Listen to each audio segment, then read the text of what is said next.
St. Margaret's Hospital, located on the outskirts of Columbus, Ohio, looked like an ordinary medical center during the day, but at night the building was completely transformed.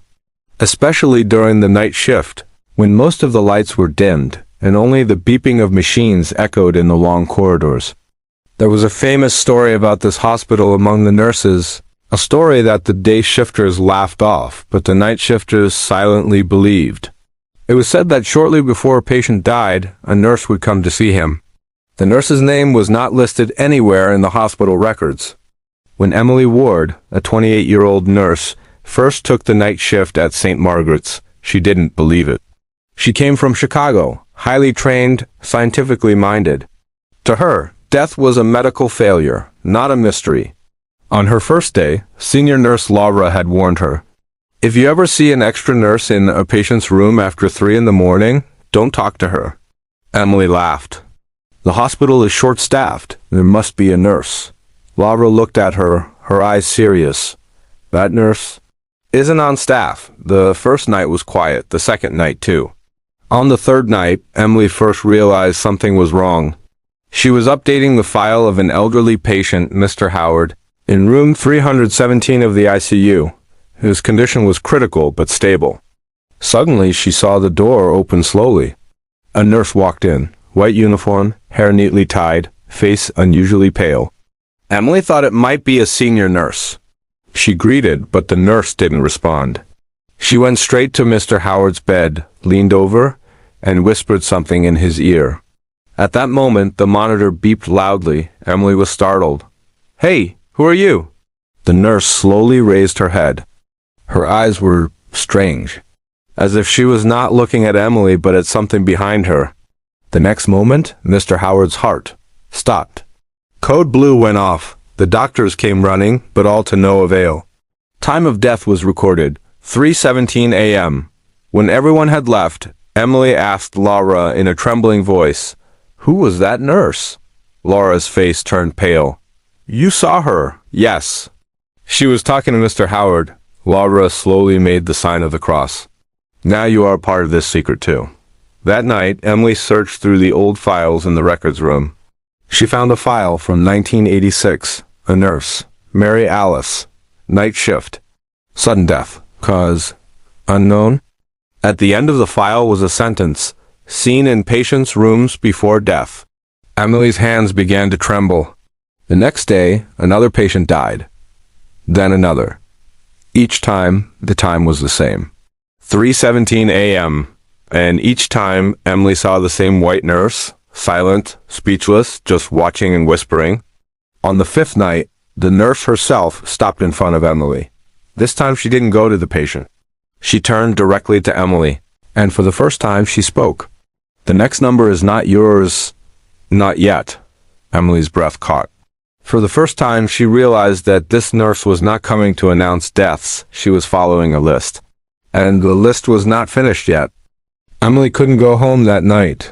Even after the night shift was over, she sat in the hospital locker room, leaning against the wall, her eyes vacant. "The next number isn't yours. Not yet." The phrase kept echoing in her mind. Did it mean that one day that number would come? Or was that nurse talking about someone else? The next night, Emily deliberately went back to the night shift. Despite her fear, a stubbornness had awakened inside her. If that nurse really existed, she would know her secret. Laura knew it immediately when she saw her. "Are you crazy?" Laura whispered. "Most people quit the night shift after seeing her once. Why didn't you?" Emily asked. Laura fell silent.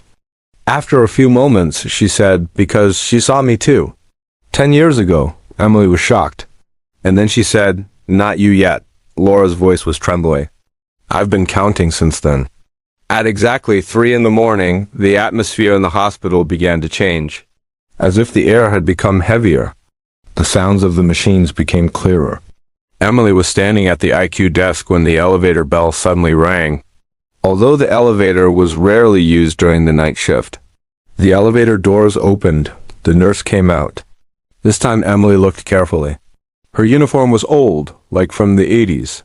There were light bloodstains on her shoes. Her feet were barely touching the ground. Emily braced herself and said, "Are you my Alice, nurse?" She slowly turned her head.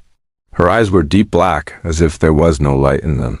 "No one uses that name anymore," she said in a low voice. "Why do you appear to the patients?" Emily asked. "Why do you meet them before you die?" The nurse replied with a cold smile, "I don't come. They call me." At that moment, the alarm went off from room 309. A young patient, Jack Miller, who had been improving, suddenly became critical. Emily ran, but the nurse was already at the door. She was standing at Jack's bedside. "No," Emily screamed. "It's not his time yet." The nurse looked at Emily with human-like emotion for the first time. "Time never stands still," she said. "Only the caller changes." Jack's eyes opened. He said weakly, "That woman. She's saying I won't go alone." The next moment the monitor went straight. 3:17 a.m. The doctors came, everything was normal, but Emily was broken inside. This was no longer just a story. This was a system, a pattern. That night, Emily headed to the locked ward in the old basement, the place where the fire had broken out in 1986, according to the files. Mary Alice had died in that fire, but her body had never been found. The air in the basement was cold. There were burn marks on the walls. Suddenly, Emily saw an old patient bed, covered in rust. Beside it was a half-burnt file. The name on the file was Patient, Mary Alice Diagnosis, Severe Depression, Hallucinations Notes. Claims that she feels the death of patients on her. Says that when the patient is about to die, he calls her. Emily's eyes widened. The voice came from behind. "I tried to save myself." Emily turned around. The nurse was standing in the darkness of the basement. "There was a fire that night," the nurse said. "I screamed and said, 'Get the patients out,' but no one heard me. When I died, ever since, anyone who's close to dying sees me in their last breath." Emily asked in a trembling voice, "And me? Why are you looking at me?" The nurse placed her hand on Emily's chest. The touch was as cold as ice. "Because you can hear it too. The voices of those who call." Suddenly, whispers began to echo in Emily's ears. Dozens of voices. Patients. The dead. She screamed, but no sound came out. The nurse whispered, "When you start listening fully, then your name will automatically be added to the list." Suddenly, the basement lights came on. The nurse had disappeared. Emily was lying on the floor, gasping for breath. The next morning, Laura resigned. As she left, she said only one sentence. "If you start hearing voices, then the time to run is over." Emily knew that this story did not end here. Because that night, in the house, in the silence, she called someone by her name, and the voice was not from the hospital. Emily kept all the lights on the house that night. The TV was playing, but the sound was turned off, as if she was afraid of the noise, not the noise. Laura's words were echoing in her mind again and again. "If you have started hearing voices, then the time to run is over." But then that whisper was heard again. Emily was not inside his ears, but spread in the room. She stood up shocked. The mirror on the front wall was slightly blurred. In it, he saw his own reflection, but behind him stood a faint shadow of the white uniform. Emily was about to scream when the shadow disappeared. The next day, she decided that she would go to the hospital again, but this time not as a nurse, but as a knower. He brought out old maps, fire reports, and death certificates of St. Margaret Hospital. One thing was clear. Every few years since the 1986 fire, some nurses would break down mentally for strange reasons, or quit suddenly. Some also died at 3:17 a.m., but outside the hospital. A name was coming up again and again. Emily Ward. She was shaken. It was her name. But the date was ahead. 2 years later. That night, there was an emergency in the hospital. Due to lack of staff, Emily was again given night shift, as if fate had pulled him there. It was 5 minutes before 3 o'clock in the night. She had the same whispers in her ears, but now those words started to form. "We are ready. We don't want to go alone." Tell her Emily felt that she was not just listening, she was also understanding. The patient she would approach, she would understand her fate. A woman held her hand and said, "Will she come a white nurse, won't she? Tell her, I'm sorry." 3:17 a.m. She appeared the nurse, this time in the whole ward.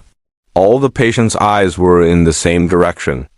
The nurse in white uniform stopped in front of Emily, walking slowly. "Now you know?" he said. "Why do I come?" Tears flowed from Emily's eyes. "You are not death. You are the way." The nurse nodded slightly. "And now you are." Suddenly, a patient, who was in a coma, sat up. He looked straight at Emily. He realized for the first time why this burden was unbearable. Why was my Alice broken? Why didn't she run into the fire? Because if she had gone, all these sounds, no one would have heard. The nurse retreated and said, "I'm tired, Emily. Now the list is in your hands." "And my name?" Emily asked. The first time the nurse's eyes were relaxed. "Whoever listens." "He goes late." The next morning, a new nurse joined the night shift at St. Margaret's Hospital. White uniform, tired but soft face. His name was recorded in the record. Emily ward night shift. And that night, in room no 317, a patient smiled before dying and said, "The nurse has come. I'm not alone anymore." It was time in the clock, 3:17 a.m.